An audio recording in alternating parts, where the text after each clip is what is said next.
Mesdames, messieurs, bienvenue pour les vœux 2025 de Verlinghem. Est-ce que tout le monde a trouvé une place, tu crois, Bernard? Oh oui, ben il y a encore des places là-bas. Hein. Oui, pour ceux qui sont debout... Il y a moyen de s'asseoir, tranquillement. Non, vous voulez rester debout? Ah, ben... Écoutez, c'est bon, on en a pour 3 heures. Bienvenue. Bernard, alors, cette année, on a décidé, je crois, de mettre en lumière Verlinghem. Et oui, Philippe, cette année a été riche en événements qui nous seront relatés dans quelques instants. Et je dirais même plus, nous avons des invités surprises, mais nous verrons. D'accord. Un peu à la fois. Bernard, je te rappelle, chaque année, je te dis que pour parler, c'est bien de le mettre juste là, tu vois, pour qu'on se rende bien. Parce que faut parler avec tes mains, mais celle-là seulement. Ah oui. Pas l'autre. Enfin, c'est toi qui vois. Oui, alors, effectivement. C'est mon maître. Effectivement, tu vois, on est à la Chanterelle. On est à la Chanterelle. Oui, mais justement, est-ce que tu peux nous rappeler, il y en a peut-être qui ne savent pas, pourquoi on n'est pas dans la salle des sports? Alors effectivement, on n'est pas dans la salle des sports parce que la salle de sport se refait un nouveau look. Effectivement. Donc on a décidé de rénover la salle de sport. Et donc je sais que vous voulez savoir où on en est. Eh bien voilà. Quelques petites diapos dans la mesure où ça fonctionne bien. Donc la salle de sport va avoir un lifting qui lui permettra d'accueillir la manifestation de l'année prochaine pour les vœux. Donc, on a tout cassé, hein. On a cassé les vestiaires. Donc pour ceux qui connaissent les vestiaires, la bonne nouvelle c'est que ça ne sentira plus mauvais. Hein, voilà. Donc, on les reconstruit de façon totale, sanitaire. Et vous voyez, il y aura une nouvelle porte, on ne rentrera plus par la porte que vous connaissiez, on rentrera par la porte de secours, pour ceux qui connaissaient. Donc c'est tout à fait différent. Des vestiaires, des douches, et en même temps tout ça sera aux normes aussi PMR. Donc on sera tout à fait bien équipé. En même temps, on a décidé de changer toute l'enveloppe en partie. Donc la toiture, vous voyez un peu la rénovation qui a été faite, ça a été fait par morceaux. Ce n'est pas pour accueillir des soucoupes volantes, c'est pour mettre des panneaux photovoltaïques juste en bas. Donc on a décidé aussi de profiter de toute cette surface qui est bien orientée pour récupérer l'électricité et faire de l'autoconsommation à la fois sur la salle de sport et sur l'écosystème de l'école Gutenberg et de la mairie. Et vous écoutez le maître d'œuvre. Le sens de la vulgarisation. Maîtrise d'ouvrage. Nous disons maîtrise d'ouvrage. La maîtrise d'œuvre est dans le coin là. Elle est fière de ce qu'elle nous propose. Et là, deuxième petit sujet, les locaux techniques. Les locaux techniques s'agrandissent. Ils s'agrandissent pour accueillir des chaudières au pellet, puisqu'on a aussi décidé d'une démarche un peu plus vertueuse à Verlinghem, puisque le gaz sera encore existant, mais il sera existant que pour les pointes de chauffage. Et donc, on chauffera le CCA, la mairie, l'église et l'école Gutenberg par du bois au pellet, 80% du temps. Et pour les événements, on a créé une nouvelle entrée. Donc, vous ne rentrerez plus par le côté, par la porte que vous voyez qui est ouverte, mais on a créé une nouvelle entrée. Donc, voilà pour donner quelques petites infos et quelques petites images pour montrer que ça avance. Donc voilà, on démarre en janvier sur la partie des murs rideaux. Et il est quand même bien le maître d'ouvrage, hein. Il s'y connaît. Hein. Alors, très concrètement, la salle des sports sera terminée quand? Alors normalement, d'après la police et les syndicats, normalement ça devrait être fini en avril, fin avril. Bon, je pense que pour mai, on devrait pouvoir avoir peut-être éventuellement une petite mise en lumière. Eh bien, c'est pas mal, parce que les fêtes d'école pourront se dérouler dans la salle des sports. Alors c'est vrai que c'était aussi un objectif, c'était de réussir à ce que la salle soit prête pour accueillir les fêtes de l'école du Gutenberg et la fameuse fête des fraises, qui rassemble toujours beaucoup de monde et qui accueille finalement beaucoup de gens dans la salle. D'accord. Donc, qu'est-ce qu'on peut mettre en lumière déjà cette année? On peut peut-être laisser la parole déjà au patron. Oh ben écoute, oui, mais on avait dit aussi qu'on allait rappeler, c'est aussi une mise en lumière, Oui. le classement de Verlinghem. Ah, c'est vrai. C'est vrai, les classements sont tombés. Il travaille tellement. On est très fiers des classements de Verlinghem. Tu peux nous rappeler? Je vais le rappeler. Dans le classement Ville de rêve en France, Verlinghem est dans le premier tiers et se place 368e sur 1506. C'est pas mal. Du palmarès des petites villes. Ouais. Et c'est récent, ça date de novembre 2024. Ouais. Et notons aussi, Verlinghem est la 9e commune du Nord en termes d'économie et de travail.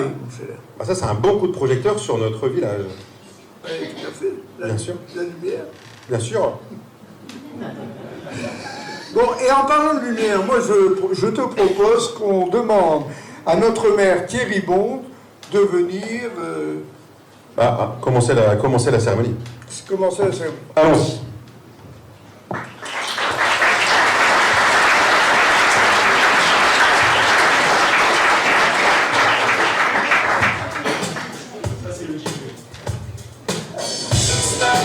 Ça ira mieux pour les prochaines, je pense.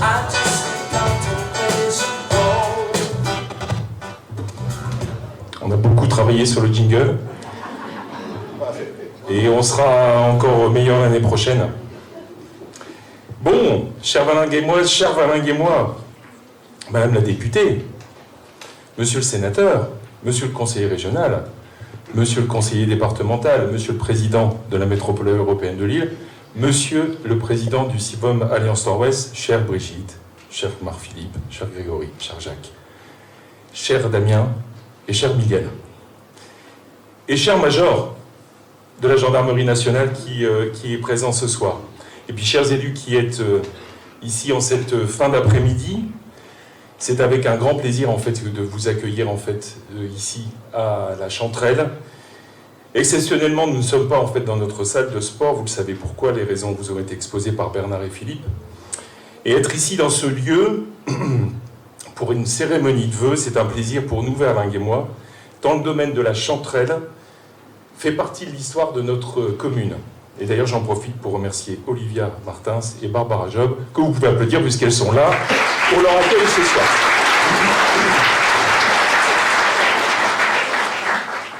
Merci d'avoir toutes et tous répondu à notre invitation, vous, mesdames et messieurs les maires, mes chers collègues avec qui nous partageons souvent nos difficultés, nos idées, nos joies, nos inquiétudes et nos espoirs. Merci à tous les représentants de nos associations et de nos entreprises. Merci à chacun et à chacune d'entre vous d'être là pour lancer 2025. Tous les élus du conseil municipal de Verlinghem vous présentent leurs meilleurs vœux pour cette nouvelle année. Qui dit nouvelle année dit toujours un petit regard dans le rétroviseur. Avant de vous parler de Verlinghem, je me suis permis de revenir un petit peu sur l'état de notre pays, qui a connu une année chaotique mais aussi merveilleuse. Pour ce qui est du chaotique, on va commencer par le négatif, parlons budget de l'État et surtout dérapage budgétaire. Nous avons vécu une année 2024 historique avec un déficit qui sera au-delà, voire bien au-delà des 6% du PIB. Surtout, cette brusque accélération du déficit n'était pas prévue. D'avoir entendu d'anciens ministres, encore en exercice début 2024, mettre en cause les collectivités locales et territoriales dans ce dérapage budgétaire incontrôlé, a été pour nous, élus locaux, choquant. Cette mise en cause était déplacée et injuste, surtout venant de l'ancien ministre de l'économie et des finances. Quand on a été aux manettes financières du pays pendant plus de 7 ans, on fait preuve d'humilité et de décence. Et il est malhonnête de feindre d'ignorer que les communes ne peuvent voter qu'un budget à l'équilibre chaque année. À Verlinghem, vous le savez, vos élus sont attentifs à la très bonne tenue du budget communal, tout en développant les services et en maintenant les projets d'investissement. Cette attention nous a permis de stabiliser les taux de fiscalité depuis 2020, malgré les difficultés, crise sanitaire, baisse des dotations de l'État, inflation. Malgré les dépenses de fonctionnement qui ont augmenté de près de 15% entre 2019 et 2024, ces taux n'ont pas augmenté et n'augmenteront pas en 2025. À la difficulté financière que connaît notre pays est venue s'ajouter une grave crise politique. Son origine, la dissolution de l'Assemblée nationale au mois de juin. Cette dissolution restera dans l'histoire de notre République comme une décision au mieux maladroite, au pire cynique et orgueilleuse. Ce coup politique raté a eu et a des conséquences humaines. Comment ne pas penser à la loi pour notre monde agricole et à la loi sur la fin de vie, ces lois tant attendues qui allaient être votées l'été dernier? Comment ne pas repenser au budget de l'État, qui n'est toujours pas voté, mettant ainsi notre pays et tous ses acteurs politiques, sociaux et économiques dans l'incertitude? Revenons, mes amis, sur 2024 et toutes les joies qu'elles nous ont apportées. Je voudrais retenir 2 événements, les Jeux Olympiques et Paralympiques et la réouverture de Notre-Dame de Paris. Les JO ont été une pleine réussite pour notre pays et ont contribué au rayonnement de la France. De l'arrivée de la flamme olympique à bord du Belém dans le port de Marseille, aux cérémonies de clôture des Jeux Olympiques et Paralympiques, en passant par cette merveilleuse cérémonie d'ouverture sur la Seine, où bien loin d'être un obstacle, la pluie s'est révélée être un élément magnifiant l'événement. De Saint-Denis à Nice, de Paris à Théopoux, tout était fête, joie, beauté, performance et succès. Permettez-moi de partager avec vous le moment vécu qui m'a le plus touché et ému. Le lundi 5 août, avant de rejoindre le Stade de France pour la soirée d'athlétisme, lors de laquelle Armand Duplantis battra le record du monde à la perche, nous nous retrouvons avec mon épouse et un de mes fils en face de la pyramide du Louvre, au début des jardins des Tuileries. Il y a énormément de monde, il y a la planète entière. Beaucoup de drapeaux de tout pays, des personnes de toute race, qui parlent toutes les langues, des sourires partout, des gens qui se prennent en photo devant cette vasque magnifique, avec la flamme olympique. Et pourtant, peu de bruit, beaucoup de sérénité, de bienveillance. J'ai ressenti ce jour-là une sensation rare de fraternité universelle qui m'a laissé un souvenir impérissable. Cette fraternité, cette joie et cette bonne humeur, nous avons eu la chance de la vivre dans toute la métropole européenne de Lille, qui a pleinement réussi à accueillir les compétitions de basket et de handball au grand stade de Villeneuve-d'Ascq. 2024, c'est aussi la renaissance de Notre-Dame de Paris. La cathédrale a repris vie le 7 décembre dernier après d'immenses travaux suite au terrible incendie de 2019. Rien n'aurait été possible si les pompiers ne s'étaient pas battus pied à pied ce soir d'avril 2019 pour préserver l'essentiel et rendre le futur possible.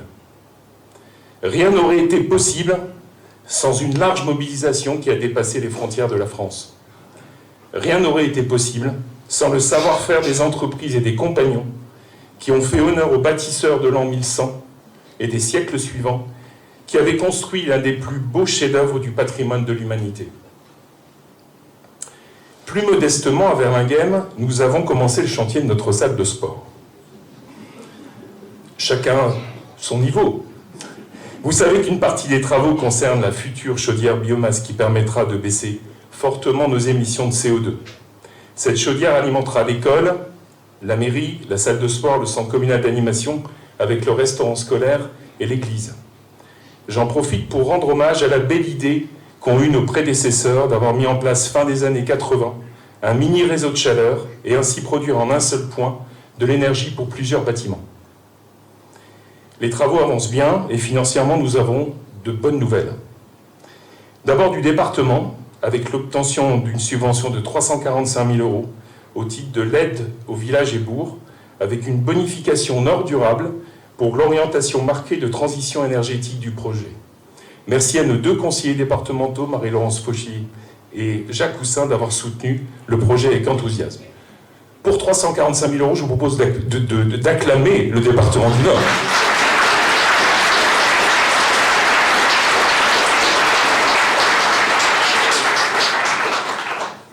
Alors, nous n'avons rien eu de l'État, mais on ne désespère pas, on va représenter le dossier l'année prochaine. Une autre bonne nouvelle est venue de la MEL avec une subvention de 123 000 € au titre du contrat de chaleur renouvelable. Nous attendons la confirmation d'autres bonnes nouvelles de la MEL. Je suis un peu superstitieux, donc j'attends la confirmation finale pour le fonds de concours transition énergétique et bas carbone et pour le fonds sport.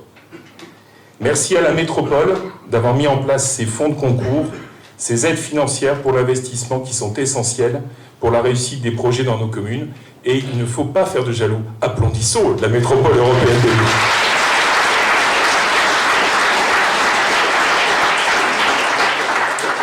Ces travaux dans la salle de sport ont nécessité une adaptation pour nos associations et pour nos écoles.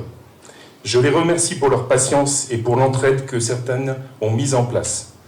Merci notamment au judo club et au tennis club d'accueillir les enfants de nos écoles pour leur activité sportive.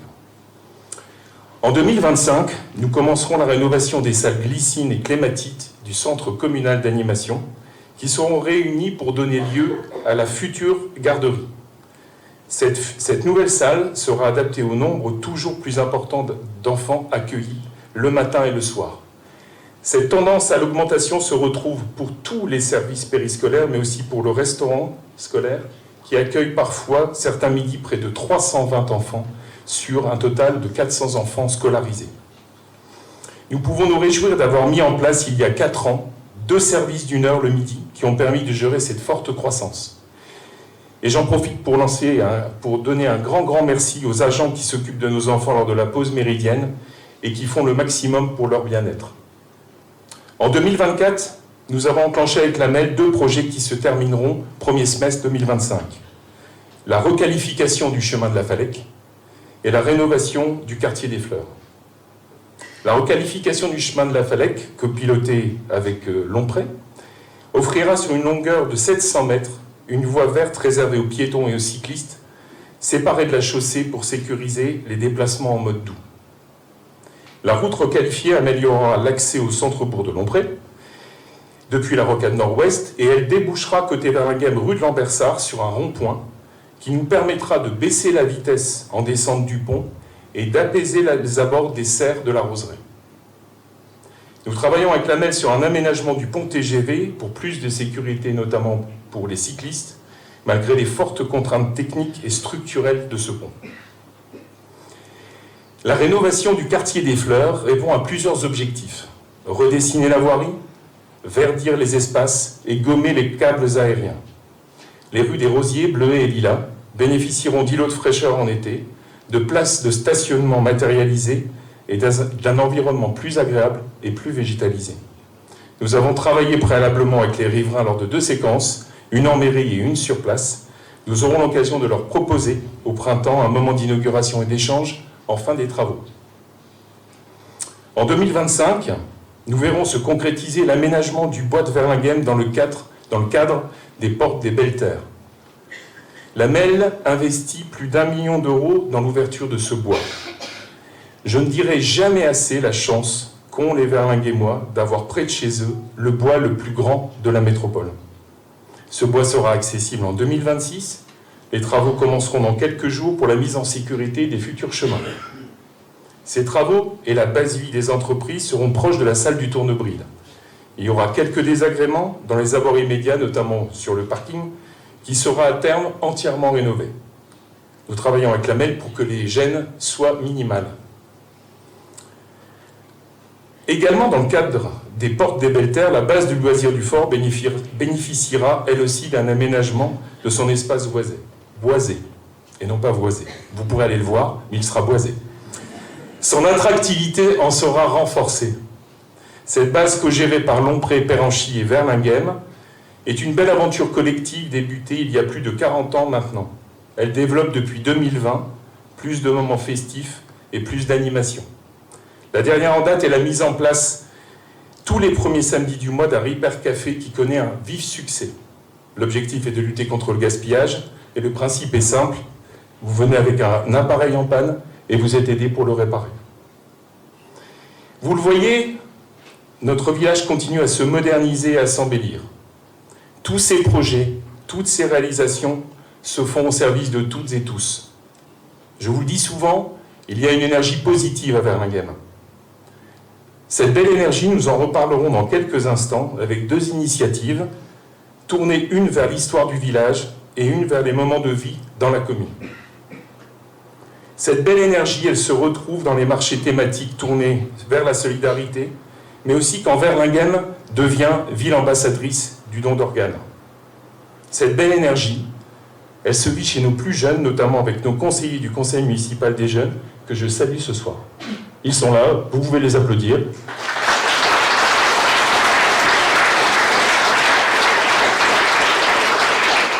Voilà, je vous demande de les applaudir parce qu'ils ont un effet d'entraînement en fait, sur tous les enfants en fait, de Verlinghem. Et vraiment, c'est quelque chose d'extrêmement précieux. Merci à vous.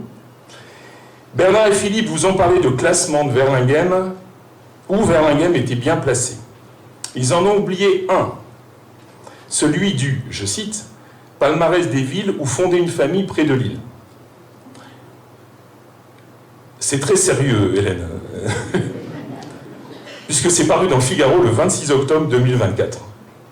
Le principe est simple, un classement de 67 communes situées à moins de 45 minutes de Lille. Ce classement est basé sur des critères suivants, éducation, santé, démographie, transport, loisirs, culture, sport, sécurité, immobilier et environnement. Notre commune arrive 4e au classement général sur 67 communes. Nous pouvons applaudir Verlinghem.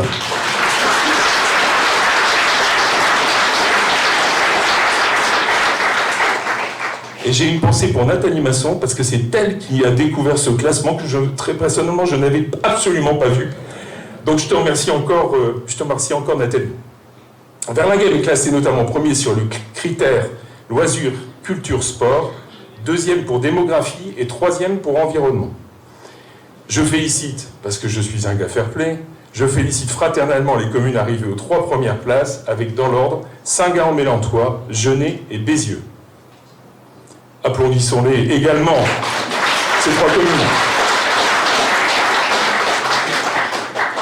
Nous ne pouvons que monter, nous montrons ces belles énergies, cette solidarité, ce cadre de vie remarquable, cette chance de vivre à Verlinghem. Cela se construit jour après jour, semaine après semaine. Les acteurs et les actrices de cette construction, ce sont nos associations, nos entreprises, nos agriculteurs, nos écoles, mais aussi chacune et chacun d'entre vous. Cette cérémonie est une occasion de vous remercier pour vos animations, vos initiatives, votre travail, vos sourires. La chance que nous avons ne nous empêche pas de nous souvenir.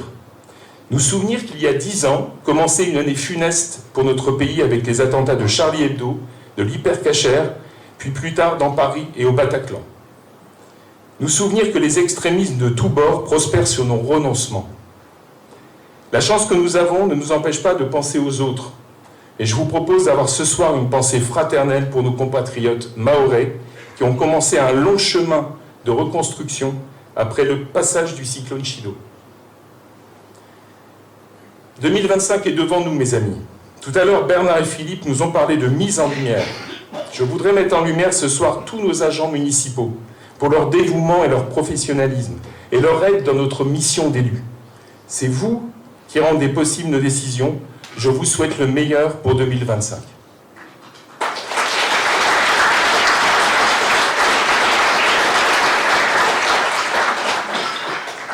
Je veux également mettre un coup de projecteur sur tous les élus municipaux, les 18 adjoints et conseillers avec qui j'ai le plaisir, ils sont tous là, ou presque tous là, avec qui j'ai le plaisir de travailler depuis bientôt 5 ans. Sachez que toutes et tous sont uniquement concentrés sur l'intérêt général des Verlinghemoises et des Verlinghemois et sur l'avenir de notre village. En 2025, je nous souhaite de continuer à travailler dans le même état d'esprit et dans la même bonne humeur. À vous toutes et tous, pour cette nouvelle année, je vous souhaite de vivre des beaux moments, parfois sereins, parfois intenses, toujours vivants. Et c'est là où je dois avoir une coordination avec M. Gosselin sur cette citation, mais qui est très sérieuse, du philosophe Alain qui disait « Le pessimisme est d'humeur, l'optimisme est de volonté ». Mes chers amis, c'est avec de la volonté et de l'optimisme que nous rendrons le monde meilleur. Je vous souhaite une très belle année 2025. Vive Verlinghem, vive la République et vive la France.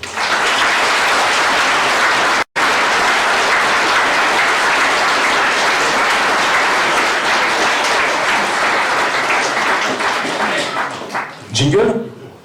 Ah non, les jingles, c'est que pour les entrées. Hein. Ok, pardon. Attends, ça devient trop compliqué à gérer sinon. Bonne soirée. Attendez, c'est coup de projecteur, hein, c'est pas coup sur la musique cette année. Hein. C'est l'année prochaine ou non, la musique? Bernard. Ah d'accord.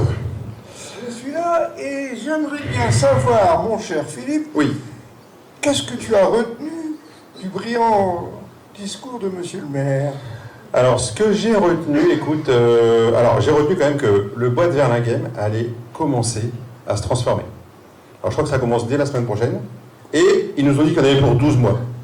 Et comme ils veulent faire des économies, ça va bien durer que 12 mois, hein, ils nous l'ont dit. Donc, l'année prochaine, peut-être, au prochain vœu, nous pourrons inaugurer le bois de Verlinghem. Ah oui. Ça serait vraiment Les vœux au bois de Verlinghem, pourquoi pas? carrément dehors. Ouais, Ah ça, oui, c'est- oui. ça peut être sympa. Ah oui. Ça peut être... Enfin bon, on en reparlera. On en reparlera. Et On reparlera de la sinon- météo avant. Sinon, bah, j'ai entendu que le maire avait eu un grand élan de fraternité le 5 août, grâce aux Jeux Olympiques. Mais bon, cette fraternité, on l'a aussi, je pense, aujourd'hui, avec tous les gens qui sont là, et à la chaleur humaine qui se dégage. Et ça, je trouve ça bien. Et ce que je retiens aussi, c'est qu'il va encore avoir des travaux à Verlinghem. Donc on ne va pas s'ennuyer, et ça, c'est plutôt bien, hein, parce que c'est bien aussi de prendre soin du patrimoine et de s'adapter à la croissance de la population. Et puis, il y a un petit coup projecteur qui a été mis aussi, c'est... merci pour l'adaptabilité des équipes municipales face à la croissance du nombre de jeunes qui mangent à la cantine. Donc ça aussi c'est bien. Et merci aux écoles et aux personnes qui encadrent les jeunes d'avoir su s'adapter. Tout à fait. Et enfin, il a parlé de marché. Et c'est vrai qu'on a fait beaucoup de marchés cette année. Et ça a été plutôt une belle réussite. Tu as raison, l'année 2024 a été une année riche en événements et en marchés, impulsée par les commissions animation et vie économique et agricole. Effectivement. Et donc, peut-être qu'on pourrait en parler, non? On peut peut-être appeler- Pendant qu'on y est, oui. On met un petit coup de projecteur là-dessus? On met un petit coup de projecteur. Allez. Bien sûr. On y va alors? Alors. Qui va nous raconter tout ça? Eh bien, je pense qu'on pourrait demander à Elsa Blancard, qui est conseillère municipale déléguée à la vie économique et agricole, de nous parler des marchés de l'année Bah oui, et des actions de dons associés. tout à fait. Et c'est Donc, là le téléphone se verrouille quand il ne faut pas. Voilà. Donc c'est Mais Elsa a compris qu'elle devait ça venir. s'appelle la voix de Murphy. Donc sans musique, Elsa, désolé, ça ne marche toujours pas. Oui. Le prénom, bien sûr. Merci. Bonsoir à toutes et à tous. Au nom de la commission, parler des 2 marchés solidaires que nous avons réalisés cette année avec la collaboration de l'Association des familles, que nous remercions. Tout d'abord, le marché d'Octobre Rose, qui s'est déroulé le vendredi 11 octobre, qui a réuni 10 créateurs et 3 associations qui ont mené des actions pour récolter des fonds pour Octobre Rose. 750 € ont été remis au total. Le marché a été aussi l'occasion d'organiser le premier défilé des allumoirs avec les enfants des 2 écoles. Ce défilé existait il y a longtemps à Verlinghem et il a été remis au goût du jour cette année. Le deuxième marché solidaire, c'est le marché de Noël au profit du Téléthon. Il s'est déroulé le 6 décembre. 18 créateurs étaient présents ainsi que 5 associations. Ce marché s'est agrandi car il y a 3 ans, nous l'avions organisé avec 7-8 créateurs et cette année, nous en avons eu 18.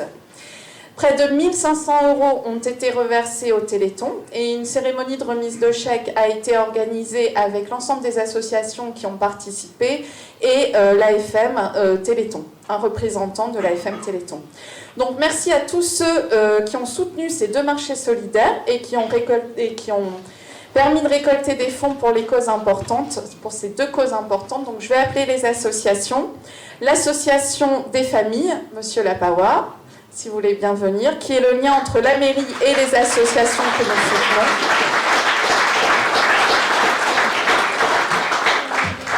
Marion de l'école Sainte-Marie de l'Appel de l'école Sainte-Marie qui a organisé 2 ventes de pain au chocolat au profit d'Octobre Rose et du Téléthon.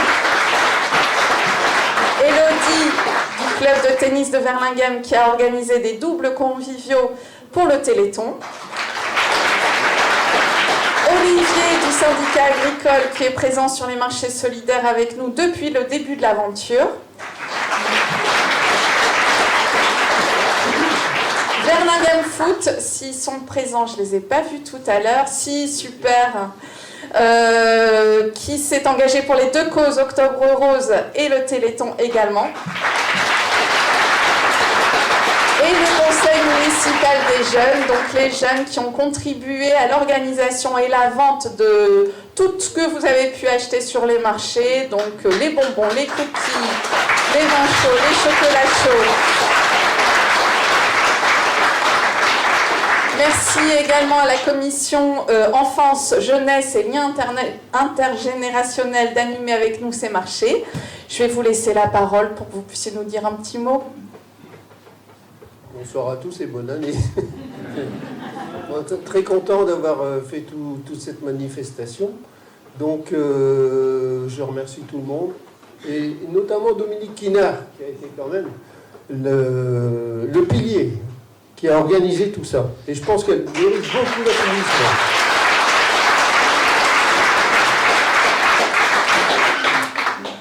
Bonjour à tous. Alors, moi, c'est Marion. Je représente tous les parents d'élèves de l'école Sainte-Marie, l'Appel.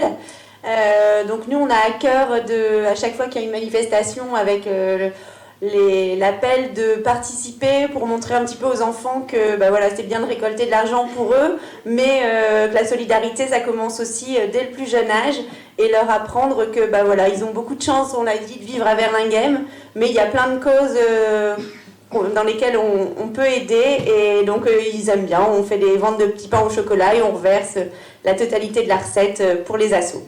Voilà.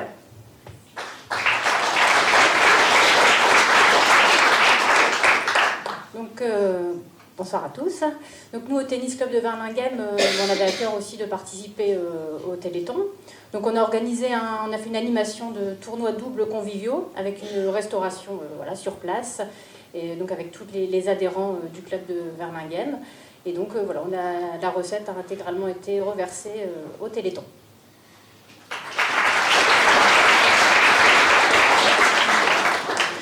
Bonsoir à tous, donc au nom du syndicat agricole, donc nous c'est le syndicat, on va pas faire une manif ce soir, mais c'est vrai que le Téléthon on y participe en organisant le marché, donc grâce aux dons des agriculteurs qui sont là, et c'est sympa de leur part. Et puis comme la saison c'est décembre, on vous prépare un bon potage pour vous réchauffer. Et puis, ce qui est toujours agréable, c'est de réussir à suivre l'équipe municipale, parce que vraiment, vous en mettez jusque-là. Donc, les agriculteurs, on fait ce qu'on peut, mais vraiment, félicitations pour votre dynamique, et c'est vraiment adorable. Merci à vous.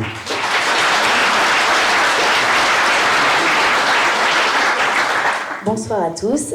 Moi, je représente le Verlinghem Foot. J'avais pas du tout prévu de parler, donc j'étais là pour les représenter. En tout cas, simplement, je vous remercie en tout cas de mettre en place des petits marchés comme ça qui permettent aussi de donner de la visibilité et aux associations et aux créateurs qui sont à Verlinghem ou autour. Et je vous remercie pour ça. Et en tout cas, vous pouvez toujours compter sur nous. On sera toujours présents. Merci beaucoup. En conclusion, je voudrais juste faire un petit rappel. En dehors de ces marchés solidaires, il existe un marché hebdomadaire où vous pouvez retrouver tous les vendredis soirs, alors pas en ce moment parce qu'il fait froid et ils ne viennent pas, mais une fromagerie, un couscous, le mercredi soir et le vendredi soir une pizzeria, et une petite nouveauté à partir du jeudi soir, un burger frites sur la place du Général de Gaulle. Voilà. Donc merci à tous ceux qui ont contribué de près ou de loin à la réussite de ces deux marchés. Et je voudrais terminer en remerciant sincèrement et chaleureusement les services techniques et administratifs pour leur aide, leur présence. C'est très très précieux pour nous, donc merci beaucoup.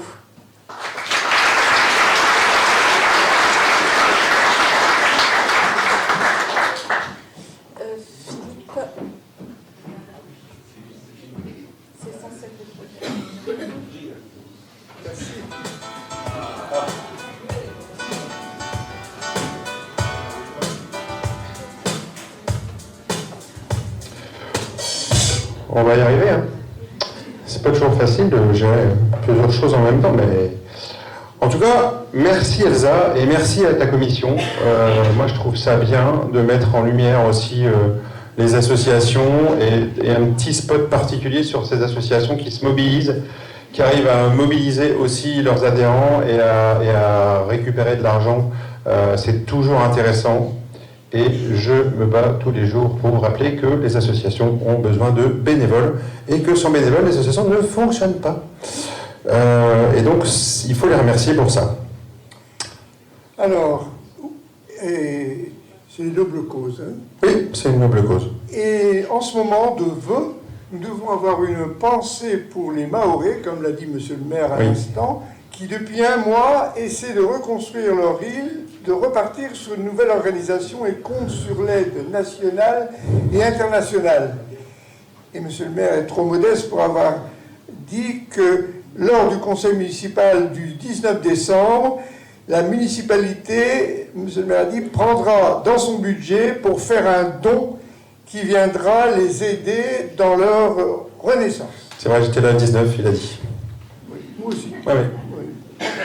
Bah, merci Bernard, merci. Enfin, je pense que en cette nouvelle année, les pensées sont essentielles et c'est bien que chacun puisse se mobiliser à sa mesure et avec ses moyens. Et bon voilà, on a une pensée pour eux et ça va bien se passer. Voilà, et c'est pas tout. Non. À Verlinghem, nos jeunes se mobilisent et de plus en plus ils influent et animent notre village. Oui, c'est vrai que Thierry en a parlé dans son discours et on s'est dit que c'était bien peut-être de relier ça. Oui.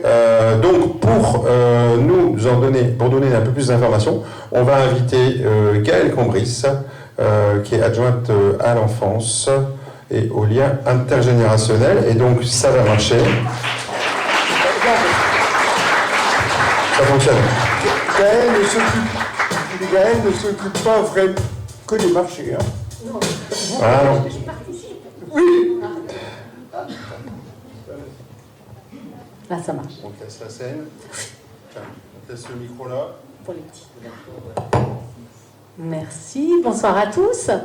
Alors, effectivement, je ne sais pas si tu vas pouvoir actionner. Voilà, c'est formidable. Il y a des photos, en fait. C'est un vrai bonheur, en fait, évidemment, de voir l'implication de tous ces enfants, c'est ce qu'on disait, de plus en plus importante, en fait, dans la vie du village, avec la participation à la cérémonie du 11 novembre. Je crois que j'ai vu M. Berg tout à l'heure, et voilà, merci beaucoup, M. Berg, de toute cette cérémonie et de cet accueil des enfants à chaque fois. Le loto des aînés, le banquet des aînés, les marchés solidaires, distribution des colis de Noël, et j'en passe. Notre volonté avec la commission enfance a été vraiment de chercher à créer des liens entre les générations, à créer des liens entre la commune et les enfants, et afin que les enfants en fait vraiment deviennent acteurs du village. Voilà, on a vraiment à cœur de donner une place en fait, aux enfants et pour qu'ils deviennent en fait des citoyens plus éclairés, plus engagés et plus solidaires. Et en ça, le conseil municipal qu'on encadre avec Dominique et Anne, le conseil municipal des jeunes et aussi la mise en place du passeport du civisme pour les élèves de CM1 et CM2, vraiment est une vraie réussite et puis révélateur en fait de cet élan de citoyenneté.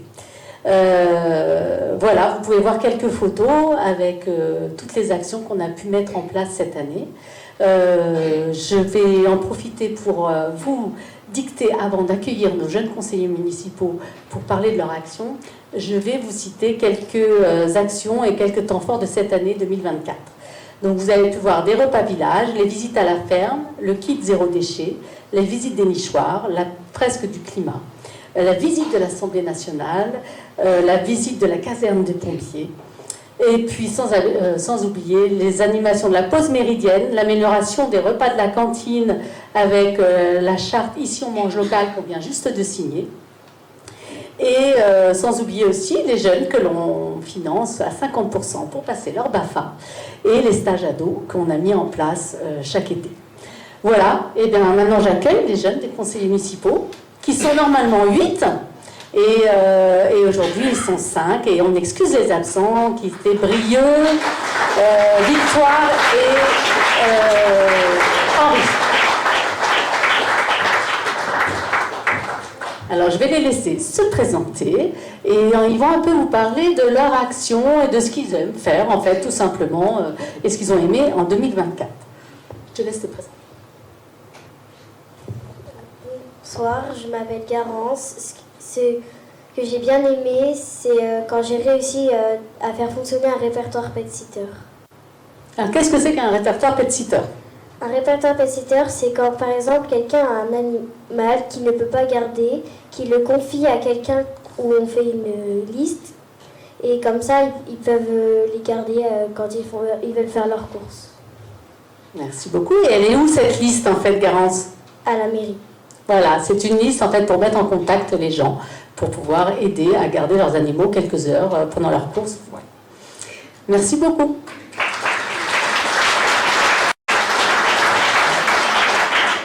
Bonjour, je m'appelle Léna et ce que j'aime le plus faire à Verlinghem en tant que conseiller municipal des jeunes, c'est les marchés et les actions menées par la municipalité. J'aime bien ça parce qu'il y a de l'entraide et de la joie surtout. Merci beaucoup, Garance.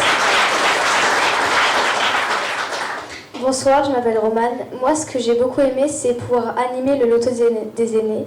On a pu discuter avec eux, on a pu justement faire un jeu avec eux, on a pu les aider, on a pu leur donner, C'est très bien. Et on était là pour voilà, les petits gâteaux, le service, le café, tirer les numéros, distribuer les colis, enfin bon voilà. C'est super, Romane. Si tu veux redire un petit mot. Bonsoir, je m'appelle Gaspard et moi je suis fière de l'ambiance qu'il y a pendant les réunions et les projets qu'on est en train de réaliser. Et s'il y a des enfants qui veulent se présenter, n'hésitez pas et présentez-vous. Merci beaucoup, Gaspard. Bonsoir, je m'appelle Marc et je suis content d'être allé à l'Assemblée nationale à Paris. Voilà, c'est ce qu'il a préféré, Marc, il avait envie de le dire. Merci beaucoup, Madame la députée, parce que c'était vraiment une très belle journée. Et j'espère qu'on continuera cette année. On a d'autres projets, d'ailleurs. J'en parlerai tout à l'heure. Voilà. Merci beaucoup, les enfants. Et puis, voilà. Je crois qu'on va descendre. Je crois qu'on a terminé.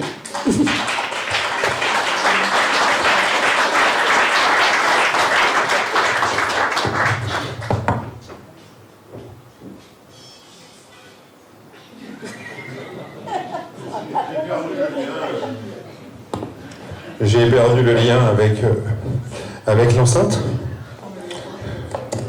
Ouais, non, mais c'est ça. C'est là où on voit l'intérêt d'avoir David Murillon et tout le matériel qu'il nous apporte. Et parce que effectivement, le son est un facteur très important.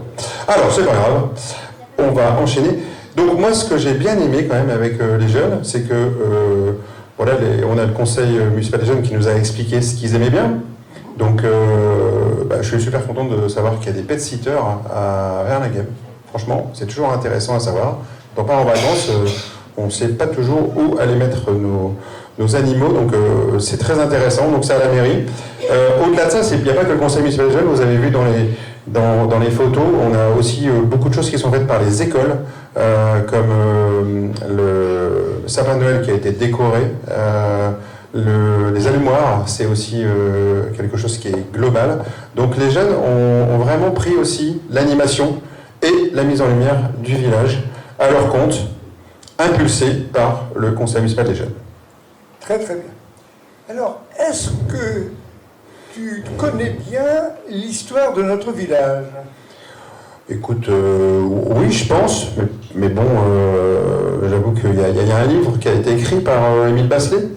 Mais j'ai pas eu l'occasion de le lire, je le dis. Alors je précise que non seulement il a été écrit évidemment par Émile Bachelet, mais les illustrations ont été réalisées par un dessinateur de talent, André Vandenbusch, tu connais? Ah oui, André Vandenbusch, je connais bien, oui, il habite rue de la Fontaine. Avec Geneviève, ils ont été longtemps professeurs Et oui, je connais bien. C'est des gens qui s'impliquent et qui sont très investis dans notre village. Et alors, qu'est-ce qu'il a fait, André?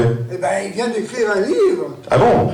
Le livre, le voici. D'accord. Verlinghem, portrait de ferme et de famille. Très bien. Il vient de sortir. Hein. Et donc, on va peut-être lui proposer de nous présenter ça. Parce que quand même, l'histoire des fermes et de Verlinghem, c'est vraiment une dualité qui existe depuis des années. Donc, André, on va essayer de mettre la musique, hein, mais si ça ne marche pas, n'hésite pas à venir. Hein. Bon, écoute, la musique, on va réappairer avec le truc. Eh bien, écoutez, sans musique, mais avec la bonne humeur, nous accueillons André Vandenbusch.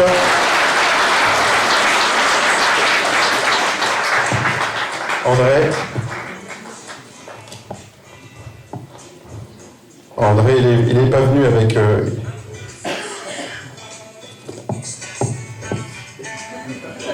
Vous inquiétez pas, ça va aller. André, un petit micro. Voilà, ça marche. Ça marche. Voilà. Très heureux de t'accueillir à cette cérémonie des vœux qui fait... Bon, ça marche quand il ne faut pas, quoi. Hein. C'est terrible, ça. Bon, tu t'entraînes pour l'année prochaine. C'est ça. Non, mais il y aura David. Oui, c'est vrai. Alors, bon, je vous laisse tous les deux parce que moi, j'y connais rien. Je vais aller voir pour réappairer le truc. Donc, André, je vais te poser quelques questions pour qu'on ait envie de lire ce livre. Hein. D'abord, comment as-tu l'idée d'écrire ce livre? L'idée, vous m'entendez là, c'est bien? L'idée, elle m'est apparue lors des Journées du patrimoine l'année 2023, où j'avais voulu remontrer le patchwork de l'année 2000 qui était un peu rangé dans une armoire. Et donc on avait exposé des dessins, et les gens étaient intéressés par un dessin de ferme de Verlinghem que j'avais fait. Et j'ai eu l'idée de faire des dessins. Et donc je me suis mis à faire un dessin, 2, 3, et puis j'ai dessiné une 50aine de dessins, pratiquement toutes les fermes de Verlinghem. Donc ces dessins...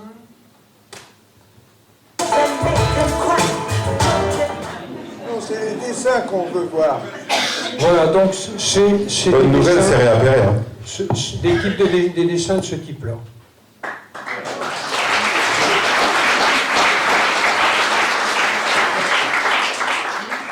J'ai fait ça environ jusqu'à mi-janvier, et puis on s'est posé la question avec Geneviève à savoir ce qu'on allait faire de ces dessins. Et on a tout de suite éliminé l'idée d'une exposition, parce que ça fait encadrer 50 dessins, et ensuite ça fait 1 mètre cube à ranger dans la maison en plus, qui reste là. Donc on a éliminé l'idée d'une exposition, et on s'est dit qu'on ferait un catalogue. Et en faisant un catalogue, on s'est dit qu'il faut quand même raconter l'histoire de chaque ferme, et c'est ainsi qu'est née l'histoire de faire un livre sur les fermes. Voilà. En fait, tu es d'abord un dessinateur de talent, on vient de le voir à l'instant encore, et on a rappelé tout à l'heure que tu as réalisé les illustrations du livre d'Émile Basselet, et puis tu es devenu un écrivain. Alors, pour assimiler les techniques de rédaction d'un livre, tu as fait appel à des spécialistes dans ton entourage, et notamment dans ta famille. Est-ce que tu peux en dire un mot? Oui, alors j'ai commencé... la première chose que j'ai faite, c'est essayer de repérer toutes les fermes. Et pour repérer toutes les fermes, je suis allé voir Jean-Marie Flamand. Et Jean-Marie Flamand, il m'a répertorié toutes les fermes avec le nom des fermiers, les parents, les grands-parents. Je vous assure, il ne m'a pas donné vos numéros de compte bancaire.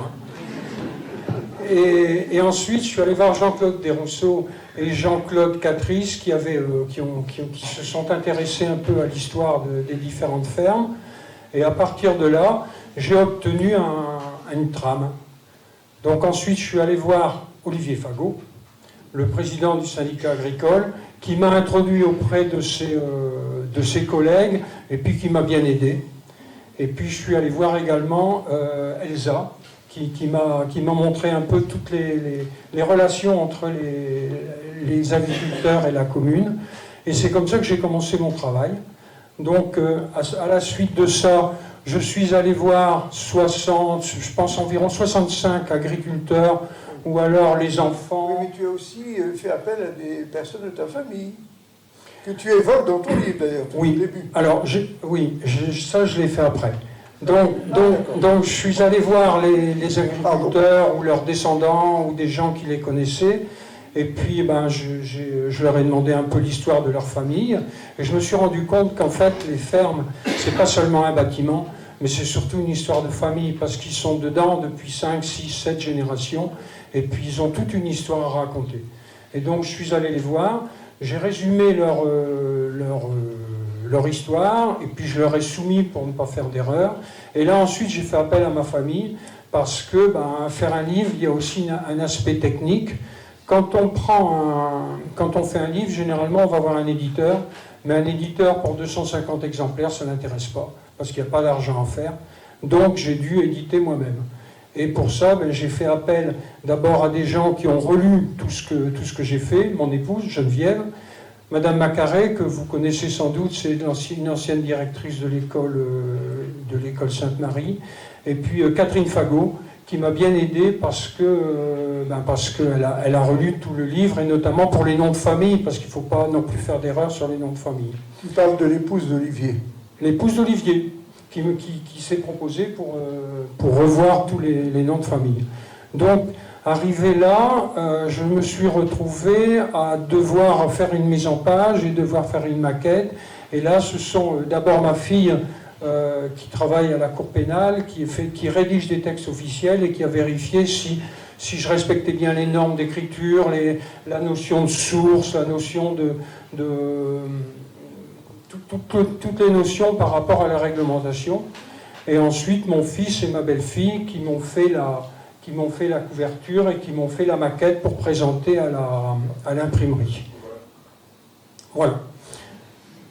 Donc, quand j'ai dû trouver une imprimerie, j'ai eu beaucoup de difficultés en France parce que les prix qui m'étaient proposés, c'était 30-35 €. Donc, c'était pas raisonnable de pouvoir vendre un livre à ce prix-là.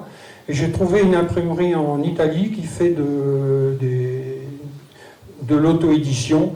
Et puis donc, j'ai pu obtenir un prix qui me permet de le vendre 20 €. Donc, voilà un peu l'histoire du livre et des gens que je suis allé voir pour m'aider. Et je dois aussi citer Francis Facon, qui a une grosse collection de documents sur Werlinghem, qui m'a bien aidé. Et puis, mes deux amis qui ont préparé l'interview pour pouvoir m'aider. Et également, notre maire qui m'a proposé de présenter mon livre lors des vœux cette année. Voilà.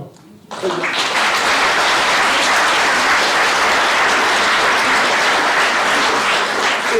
Et on retrouve ces informations au début du livre, et notamment quelques pages sur les sources. En dehors de ces 65 entretiens, tu as utilisé beaucoup de sources, et tu as fait ça d'une façon très très sérieuse. Oui, je suis allé voir les archives municipales qui sont hébergées par la MEL à Ronchin. C'est à Ronchin, je crois. Oui, à Ronchin. Donc ils sont hébergés là-bas et donc j'ai pu avoir accès à une grosse documentation municipale. Ensuite, je suis allé aux archives du département du Nord, à la Bibliothèque nationale, et également, il y a énormément de choses maintenant sur Internet qu'on ne trouvait pas avant, et donc j'ai fait un travail de recherche sur Internet, voilà. Très bien. Et vous verrez, dans la deuxième partie du livre, on passe en revue par rue toutes les exploitations, qu'ils existent encore, ou ils ont été transformés en habitations. Il y en a environ une centaine, des habitations, des fermes qui fonctionnent encore ou qui ne fonctionnent plus. Mais en fait, on se rend compte que c'est avant tout des histoires de famille. Il y a des familles d'agriculteurs, des familles qui sont à un endroit de la commune, comme par exemple pour les maraîchers, il y a la famille Dessart qui est du côté de la Champreuil, il y a la famille Le Sage qui est du côté du Chemin Noir. On retrouve des familles qui travaillaient sur un endroit du village et qui sont toujours là d'ailleurs. Tout à fait. Alors, j'ai parlé de la deuxième partie, je fais à l'envers mais ça ne fait rien. Dans la première partie de ton livre, tu évoques notamment l'agriculture de Werlinghem qui était notamment marquée par la Première Guerre mondiale, qui était très destructrice dans la France entière, mais notamment à Werlinghem, située dans la zone de front. À la Libération, la commune a été classée zone rouge, synonyme du plus haut niveau de destruction. Alors, si j'en parle, c'est parce que je veux venir sur la réparation des dommages de guerre a permis la reconstruction des exploitations agricoles, des bâtiments, des particuliers, des artisans. Et, alors ça, notez, à Verlinghem, c'est la coopérative de reconstruction qui a fait appel à l'architecte lillois Gabriel Delru qui organisa et réalisa la reconstruction de la commune et dont on voit encore très nettement le style, la signature. Alors justement, à partir de diapos, peux-tu nous rappeler les principales caractéristiques architecturales des bâtiments reconstruits par Gabriel Delru, en donnant donc des exemples de bâtiments et pas seulement des bâtiments d'exploitation agricole? Oui, alors la reconstruction de Verlinghem, elle a été particulière. D'abord, tout Verlinghem était démoli. Il n'y avait plus une toiture parce qu'en 1917, le centre du village a été complètement évacué et les villages d'à côté sont venus piller tout ce qui n'était pas démoli comme bois, et donc tout a été pillé, les toitures, les fenêtres, les portes. Il a fallu tout refaire. Et donc là, on a eu affaire à une coopérative de reconstruction. Ça a été réalisé par le conseil municipal de l'époque, et qui ont fait appel à un architecte. Et cet architecte, il n'a travaillé pratiquement que sur Verlinghem. Vous ne retrouverez pas la même architecture dans les villages, dans les villes avoisinantes. Et donc les caractéristiques, là on a la ferme du Chéneau, et vous voyez la principale caractéristique de cette architecture-là, c'est ce fronton qu'on retrouve un peu partout sur Verlinghem. Donc c'est un des éléments. Et on a un deuxième type de fronton qu'on retrouve, ça c'est la ferme Tiberghien, rue de Vendrechy. On a le fronton, mais il est triangulaire. Donc c'est un peu la particularité. Et là, on n'est pas sur une ferme, mais on est sur le café du Cheval Blanc, et vous pourrez remarquer à nouveau ce fronton triangulaire. Et une particularité, c'est les briques, qui sont des briques très claires. Pourquoi? Parce qu'à l'époque, il y avait des gros problèmes de matériaux, et ils ont fait des fours artisanaux dans les champs. Et donc les briques, elles ont été cuites un peu moins, et c'est pour ça qu'à Verlinghem, on voit beaucoup de briques qui sont très claires, et qui sont d'ailleurs pas de très bonne qualité, elles s'effritent assez facilement. Et là, on a deux exemples de maisons. Cette maison-là, c'est la maison qui est juste à côté du café du Cheval Blanc. C'est l'ancienne boucherie Prévost. Et là, on voit à nouveau les briques qui sont de qualité pas très cuite. On voit l'exemple du fronton triangulaire, et on voit l'exemple des frises et des cintres de fenêtres qui sont décorés, qu'on retrouve un peu partout. Et également ce type de linteau avec des fleurs en fer forgé. Donc c'est vraiment typique. Et là, on est dans la maison de Logec de l'école Sainte-Marie, qui se situe une chapelle, parce qu'on a quand même, pratiquement dans chaque ferme à l'époque, ils ont fait une chapelle. Voilà un peu, si vous baladez dans Verlinghem, vous verrez tous les bâtiments d'époque ont un peu ce style-là. Et donc Gabriel Delru, qui a fait ça après la Première Guerre mondiale, marque encore aujourd'hui notre village. Voilà, on a une architecture vraiment typique de Verlinghem. Très bien. Alors ici maintenant, ce sera pratiquement la dernière question, l'avant-dernière. C'est une exclusivité quand on interviewe un auteur. Eh oui, une exclusivité. Même Bernard Pivot ne l'a jamais fait. Eh bien, Philippe nous présente maintenant un jeu participatif à partir du livre d'André. Effectivement, André. Alors, ton livre, vraiment, c'est très intéressant. Enfin, je trouve qu'il y a toute une première partie qui explique vraiment comment l'agriculture a évolué, on va dire, de la Révolution jusqu'à l'industrialisation. Alors, moi, je me suis amusé, je me suis dit, bon, j'ai pris des illustrations, je me suis dit, vous connaissez Verlinghem comme votre poche, donc je propose un petit jeu. Je mets une illustration, je propose trois propositions de ferme. Vous allez voter, c'est super, il n'y a pas besoin de téléphone, vous allez jouer avec vos bras, vous allez voir, c'est sympa. Faites attention aux voisins quand même, par contre. Et puis, tu nous donnes la bonne réponse et tu nous donnes une petite information sur cette illustration. On joue? On fait ça? Alors, c'est assez simple, le quiz, il est simple. Une illustration d'André, 3 propositions de ferme, donc 3 réponses. A, je lève le bras droit, B, le bras gauche, et C, ça va? C'est pas compliqué, hein? Ok, ça n'a été jamais fait encore. Hein. Dans la mail, personne n'a fait ça. Tout le monde utilise le téléphone, je me dis c'est pas la peine. Alors, et donc André nous donne une petite intervention. Vous êtes prêts? Il n'y en a pas beaucoup, il y en a 4. Donc si vous voulez mettre une baffe à votre voisin, vous avez 4 chances. Alors, cette ferme, cette illustration, c'est l'illustration d'une ferme actuelle. Vous l'avez bien vu? Bon, après, pour ceux qui veulent jouer et qui ne savent pas, vous pouvez jouer, hein, c'est une chance sur 3, hein, c'est pareil. Alors, est-ce que c'est la ferme Lalo? Réponse A. Est-ce que c'est la ferme Lefebvre? Réponse B. Est-ce que c'est la ferme Deldal? Réponse C. Alors, on a dit qu'ils sont... Alors, il y a des gens qui lèvent la main droite, des gens qui lèvent la main gauche, il y a des gens qui ont eu l'information comme quoi il fallait peut-être se toucher la tête. Alors, c'est laquelle? C'est la ferme Deldal.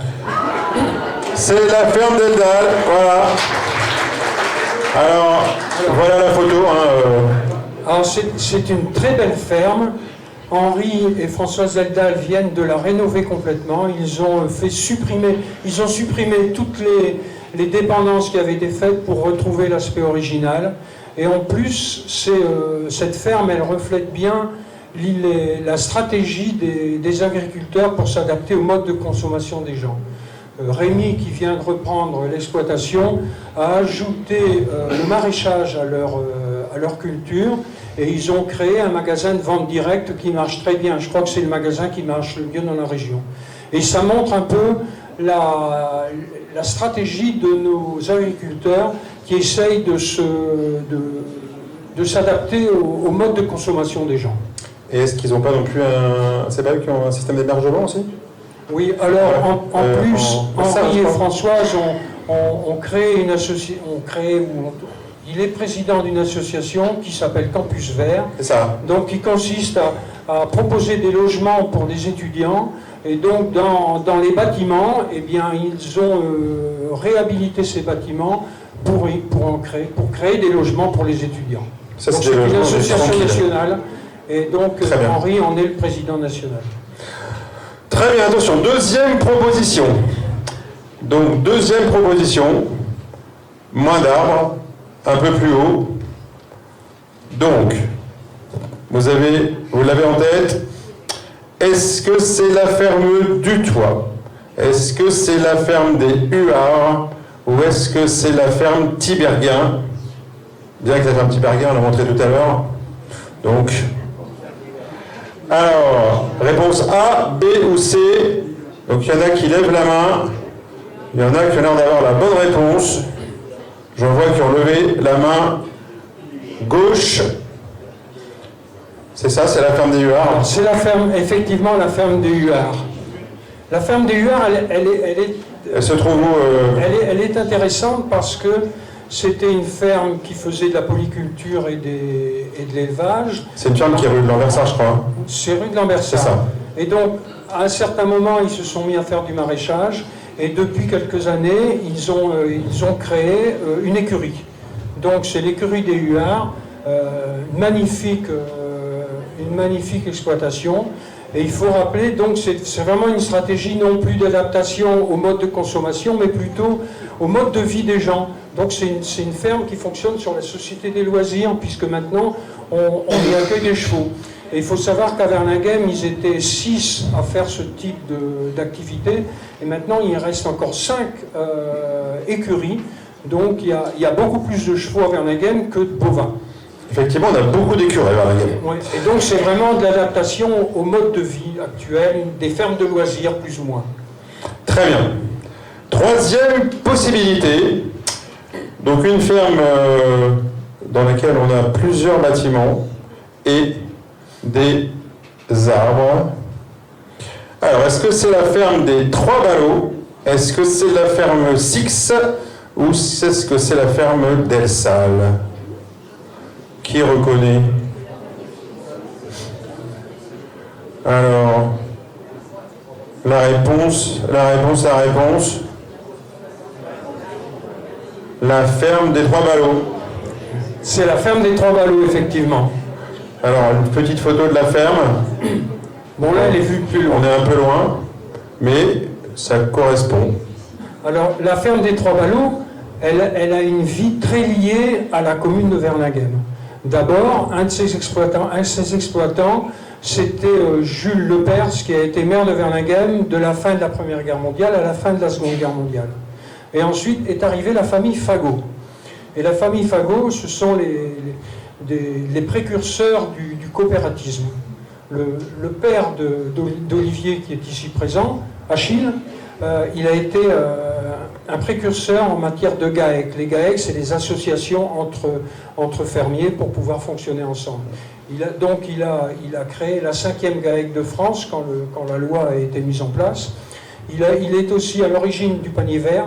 Il est à l'origine de la CUMA. Et la CUMA, bon, c'est une coopérative ce sont les grands bâtiments à côté du panier vert. Et c'est une coopérative qui achète du matériel très performant et qui le prête aux fermiers de Vernaghem. Ça leur permet de fonctionner sans devoir faire des investissements qui sont quelquefois hors de mesure avec ce qu'ils peuvent investir. Donc Achille a mis tout ça en place. Bravo. Olivier a continué dans ce sens-là et actuellement Olivier il est président de la section de la Fédération nationale, la FNSEA, pour la commune, et puis il fait beaucoup d'efforts pour participer à toutes les actions de la commune. Voilà, donc c'est vraiment la ferme du coopératif. Bel éclairage, bravo. Merci Olivier. Olivier, tu veux venir dire un mot? Pas trop longtemps Olivier, hein, je te connais. Non, je ne vais pas être long, mais je vais demander si vous pouvez remettre la ferme qui fait la préface du livre, hein, la couverture du livre. Si vous pouvez mettre cette ferme-là en avant. Hein, c'est la ferme de la rue de la Tuilerie. Tu sais mettre ça en diapo? On l'avait vu tout à l'heure. Ouais, c'est celle-là. La ferme Vermèche, rue de la Tuilerie. Donc, on est en début d'année, c'est le moment des discours. Et puis, on a parlé de dignité ce soir. Et là, j'ai une pensée pour la famille Vermèche, donc Geneviève et Marc. Hein, cette semaine, il s'est passé un coup épouvantable. Hein, on parle de homejacking.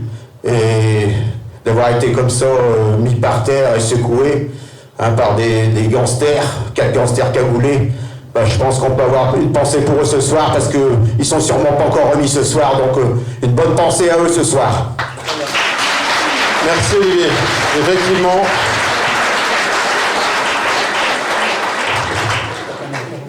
Ouais, je sens quand même.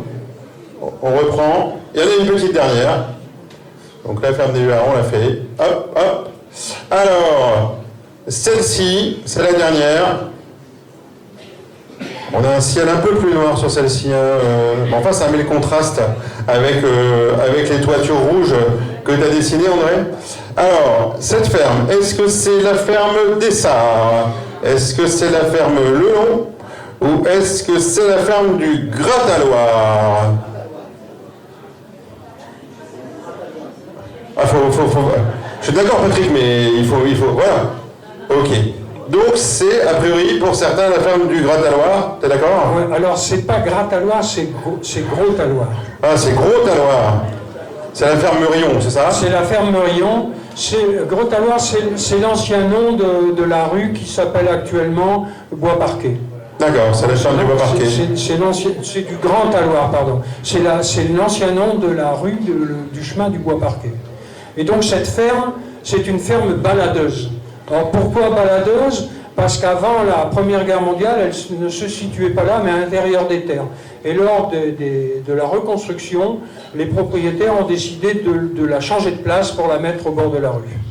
Et donc cette ferme, elle représente un peu le problème actuel des maraîchers sur Vernaghem. Sur Vernaghem, en 1958, il y avait 48 maraîchers qui cultivaient ensemble 33 hectares. Donc c'était des gens qui cultivaient des petites surfaces, qui vivaient de ça. Et ici maintenant, il en reste, je pense, 9 des maraîchers à Vernaghem, 8 ou 9. Et 3 ou 4 d'entre elles, à elles seules, font plus de 33 hectares. Donc pourquoi? Parce que maintenant il faut des plus grandes surfaces pour continuer à vivre. Et donc cette ferme, elle représente un peu les difficultés des maraîchers pour continuer à fonctionner et la nécessité de s'agrandir. Et elle représente aussi une autre chose, la famille Meurillon, ce sont des gens qui s'investissent beaucoup pour les autres. Christiane, elle fait partie du conseil municipal, et puis leur fils, David, il est président de la Fédération du Nord de la FNSEA, et il est aussi trésorier de la CUMA, donc l'organisme qui prête les matériels agricoles aux agriculteurs. Donc c'est aussi une famille de fermiers qui s'investit beaucoup pour les autres. Il est aussi DJ, d'habitude c'est lui qui s'occupe de la musique et ça se passe bien, il y a des lumières. Bon, cette année, avec la Chanterelle, on n'a pas eu besoin de ses services, mais effectivement c'est quelqu'un qui donne beaucoup aux autres, à la fois par ce qu'il produit et par ce qu'il fait au quotidien. Voilà. Très bien. Bon, merci de votre participation. Alors, c'est vrai qu'on a vu avec ce jeu, c'est l'évolution des stratégies des exploitations agricoles. Moi, j'ai une toute dernière question, qui me paraît très importante. Quand et où sera dédicacé et vendu ton livre très prochainement? Alors, comme je n'ai pas d'éditeur, c'est vendu chez moi. Mais demain matin, de 10h à 12h, avec ma famille, on fait une permanence à la bibliothèque Ludothèque pour vendre le livre. Voilà. Et donc, il est mis à prix aux 20 €, donc le prix coûtant, c'est-à-dire le prix auquel il m'est revenu. Et donc, nous serons présents pour vous accueillir demain matin. Donc, demain matin, un rendez-vous à la bibliothèque à partir de 10h. Franchement, c'est un livre qui est très intéressant et on apprend vraiment beaucoup de choses. Donc, bravo André, bravo pour le travail, bravo aux gens qui l'ont aidé. Merci beaucoup.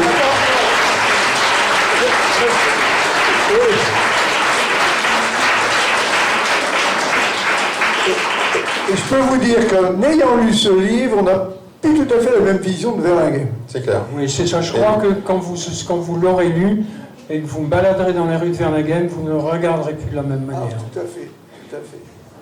Ah oui. C'est vrai parce qu'il y a beaucoup de fermes quand même qu'on mésestime.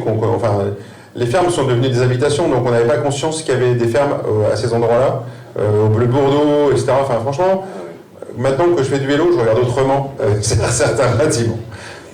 Et venez quand même pas trop tard parce que vous ferez la queue demain, hein, c'est sûr. Hein. Alors, merci pour ta collaboration et la mise en lumière de Verlinghem. Là, bravo. Là, ça fait partie de nos surprises. Non. J'ai toujours une dernière question. Une dernière question. Il semblerait que tu es en train d'écrire un deuxième livre, mon cher écrivain. Oui, alors donc, vous m'auriez posé la question là, il y a 1 an et demi, j'avais aucunement l'intention d'écrire. Là, j'ai écrit un livre. J'en écrirai pas beaucoup dans ma vie, mais je crois que je vais en faire un deuxième. J'ai récupéré tellement de documentation intéressante que je vais faire un livre, cette fois-ci plus sur les fermes, mais sur le village. Ça complétera un peu le livre d'Émile Bachelet. Et donc, je suis déjà bien avancé. J'ai déjà vu certaines personnes d'entre vous. Et puis, je continuerai à vous voir pour avoir des témoignages, des informations. Voilà. Et on organisera en masse. Super. N'hésite pas à venir nous voir si tu as besoin à la mairie. On pourra toujours t'aider. Ça fera très plaisir. En tout cas, bravo. Bravo pour le travail. Merci André, on peut encore l'applaudir.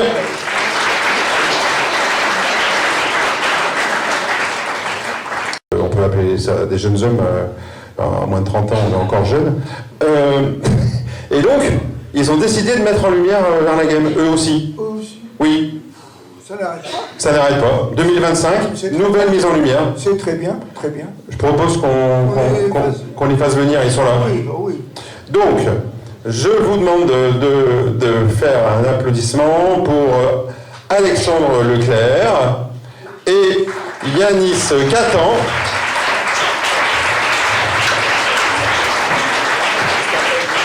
Non, regardez, on a 3 micros, on va y arriver. Donc, Yanis et Alexandre. Bonjour. Bonjour. Donc, deux jeunes hommes qui... Donc, expliquez-nous un petit peu qui vous êtes et pourquoi vous avez décidé de venir nous voir. Là. Enfin, j'ai mis un peu Retour vers le futur parce que je trouvais ça marrant. Et c'était un peu à votre image. Vous allez nous expliquer pourquoi. Moi, je suis Yanis, et ça, c'est Alexandre. Et qu'est-ce qu'on est venu faire ici? Vous êtes en face de l'école Gutenberg. Il y a un lien ou pas? Oui, on va y venir. Mais avec Alex, on est photographe amateur, on fait de la photo depuis plusieurs années. Et on avait envie de faire un projet qui nous parle à tous les deux. Et comme on vient tous les deux de Verlinghem et qu'on était tous les deux sur les bancs de l'école Gutenberg, on s'est dit qu'il fallait qu'on fasse un projet sur le village. Et du coup, on a lancé ce projet au mois de septembre de l'année dernière. Moi, j'ai vu Alexandre, il maîtrise bien Verlinghem parce qu'il est souvent bon pour les fermes. Comment? Tu avais souvent bon pour les fermes, donc tu maîtrises bien l'histoire. Alors, ok, donc vous voulez faire un projet photo sur Verlinghem. Exact. En 2025, c'est ça? Ouais. Donc il va durer 1 an et potentiellement à la fin du coup une exposition où on va mettre en avant notre travail et donc il sera ouvert au public. Donc on sera ravis de vous accueillir à ce moment-là. Donc vous êtes passionné de photo, un en argentique, un en numérique, ce que vous m'avez dit. Exactement. Ouais. Les photos seront en couleur, noir et blanc. Ça sera en noir et blanc pour. D'accord. Voilà, de base, parce qu'on aime bien aussi et aussi parce que c'est assez lié aux souvenirs.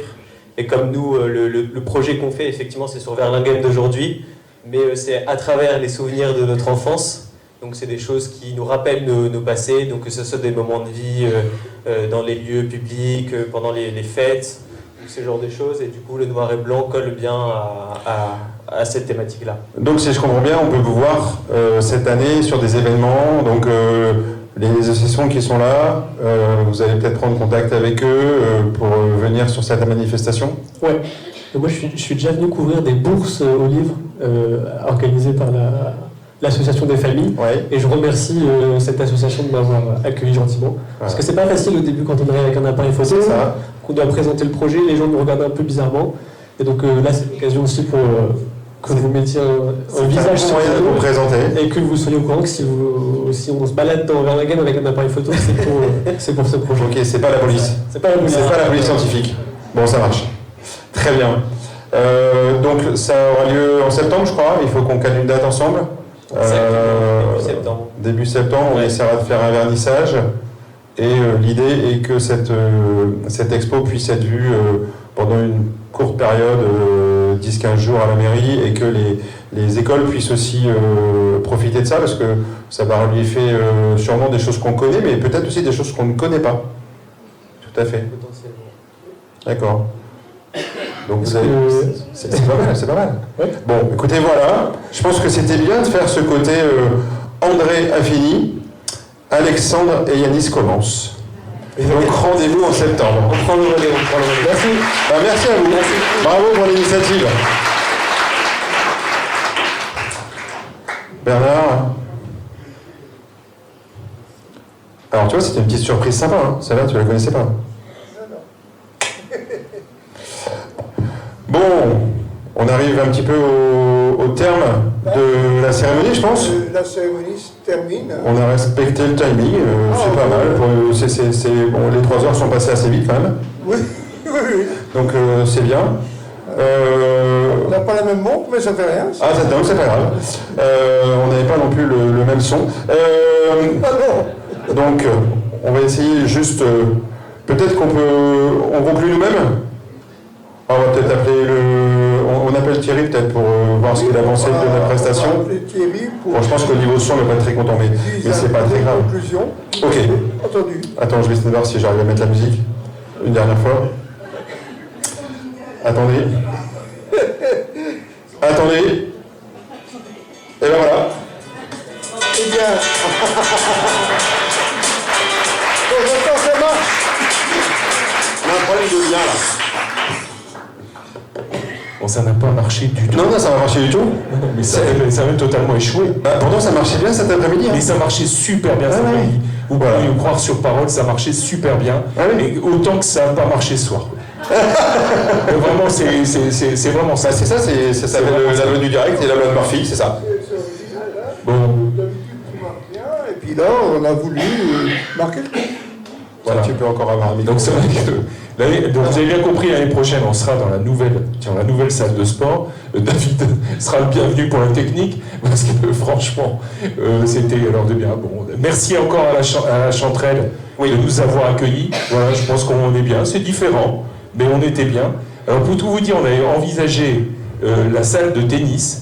Et franchement, on aurait galéré pour la chauffer. Parce que là, on a bien chaud. Hein. Ah oui, je disais tout à l'heure que si on avait dû chauffer la salle de tennis, on aurait pris en fait en une soirée 4 ans de bilan carbone au niveau de la commune. Ça servait à rien qu'on parle du Pelé. Hein, non, ça servait à rien au niveau du Pelé. Bon, moi j'ai passé un bon moment. On voulait faire court ce soir. Et ben là aussi, on a échoué. Hein, il faut que vous le sachiez. Mais c'était plus, l'année dernière c'était le bilan, on avait dit qu'on finissait à 19h15 et 19h10. Voilà, mais on a commencé tard. Oui, on a commencé plus tard, mais c'était pris en compte. Ouais, on a commencé tard.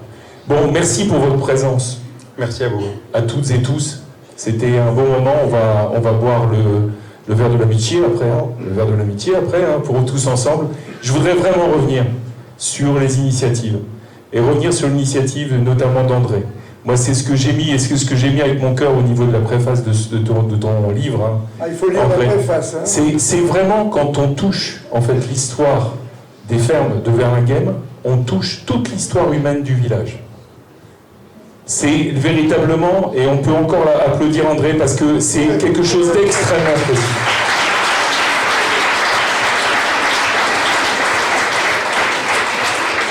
Vraiment se souvenir, même si on est arrivé, moi je suis arrivé à Verlinghem il y a 15 ans. Voilà. Donc moi je suis arrivé à Verlinghem il y a 15 ans, je connaissais Verlinghem, mais je ne suis pas de Verlinghem. Et franchement, le fait de se souvenir, d'avoir cette possibilité au niveau d'un livre, alors il y avait déjà celui d'Émile Bachelet, on le connaît tous, qui est un livre historique, qui est un livre qui est thématique, historique. Et là maintenant, d'avoir en fait l'histoire humaine du village, et je regarde Olivier parce que franchement, Olivier, il t'a énormément aidé, André. Mais franchement, si on n'envisage pas, dans les temps actuels, notamment avec les problèmes de notre monde agricole, si on ne comprend pas ça, si on ne vit à Verlinghem, et si on n'a pas, en fait, cette référence humaine de l'histoire du village, qui est vivace, voilà, elle continue à vivre. Voilà, évidemment, on n'est plus 48 exploitants sur 33 hectares. Le modèle a complètement changé. Mais franchement, ça, c'est quelque chose pour une commune comme Verlinghem d'hyper précieux. Merci André, merci.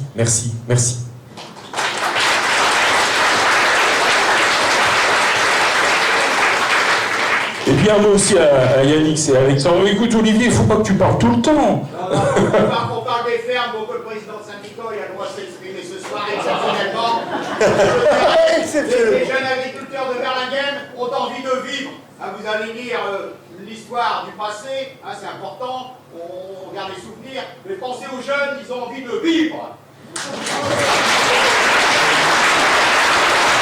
Merci.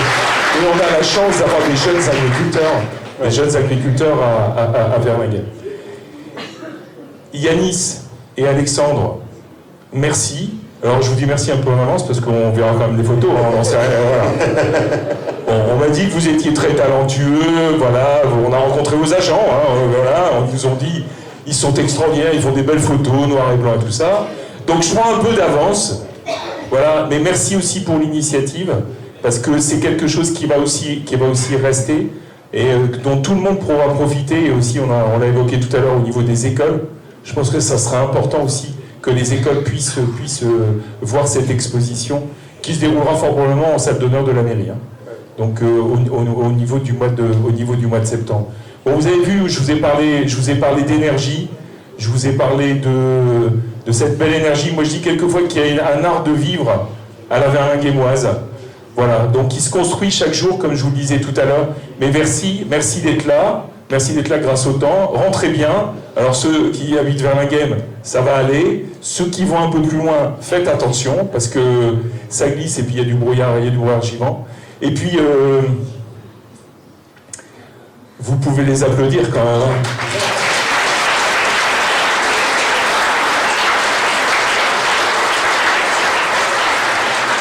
Bon, on va un coup là ou pas? Non, je suis pas fini. C'est pas le même type d'animation, vous l'avez remarqué, mais c'est ultra complémentaire. Allez, applaudissez-les encore. Merci encore Bernard. Merci Philippe. Merci à Monsieur Gosselin, je ne sais pas où il est, Monsieur Gosselin, il est où Monsieur Gosselin, applaudissez-le, il commence sa carrière, il prépare le Festival de Cannes. Monsieur Gosselin, c'est l'homme de l'ombre, mais quelle efficacité! Ben voilà, on ne le dira jamais assez. Il y a encore, alors on n'en a pas parlé ce soir, mais il y a encore plein de belles initiatives, mais bon, je regarde, il est où mon camarade des Argus, là? Il est où? Il n'est pas là. Il n'est pas là. Mais si, je l'ai vu tout à l'heure. Bon, il y aura plein de bonnes surprises, il y a encore plein de projets à Verlinghem. En tout cas, ça nous a fait vraiment plaisir de vous accueillir ici à la Chanterelle. L'année prochaine, on sera dans une nouvelle salle des sports. Elle sera belle, elle sera comme neuve. Moi, je dis toujours que quand on verra cette salle des sports, si on ne la connaissait pas avant, on a l'impression qu'elle est neuve. Merci à toutes et à tous. Passez une très belle année. Ça va être une année rock'n'roll, j'ai l'impression. Voilà. Vous savez que le monde, il est compliqué, mais je vous rappelle, volonté, optimisme, bonne année. Bonne année.